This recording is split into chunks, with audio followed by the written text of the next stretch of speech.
Let me know if you've heard this one before, and it goes something like this. Dave Bautista is upset with Marvel Studios. Yeah, that's what I thought. Yes, he's still upset with Marvel Studios. I mean, yeah. Dave Bautista continues to talk about his experience with Hollywood, with wrestling, and of course, with the transition from wrestling to becoming an actor, and his big breakout gig, which of course was Guardians of the Galaxy. Very much from the get-go, we learned this guy has a connection to Thanos. So, how are they going to further explore this?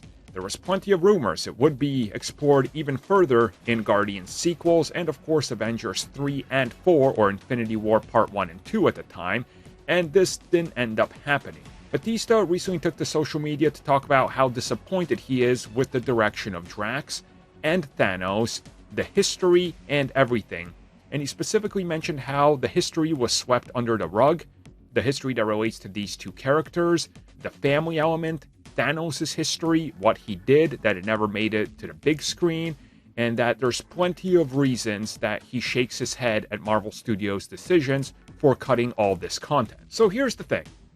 I agree with him. 100%. I can't disagree with him because he's right.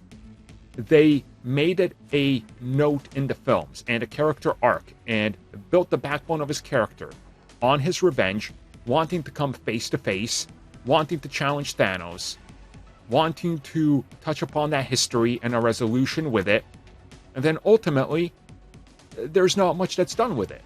And I get why, because different directions, some people had other stories that they had to wrap up with Thanos and other connections and things, got sidelined, and Bautista was seen as or Drax was seen as a secondary, maybe even third tier character in the two Avengers films, the ones that involve Thanos, I mean. So I get it, but I do agree with him.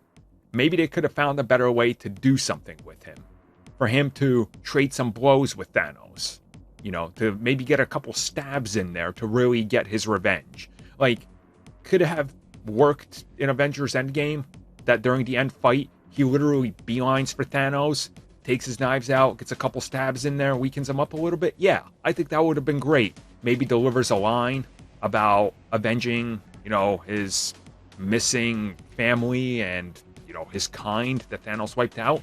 Yeah, I think that would have been kind of cool.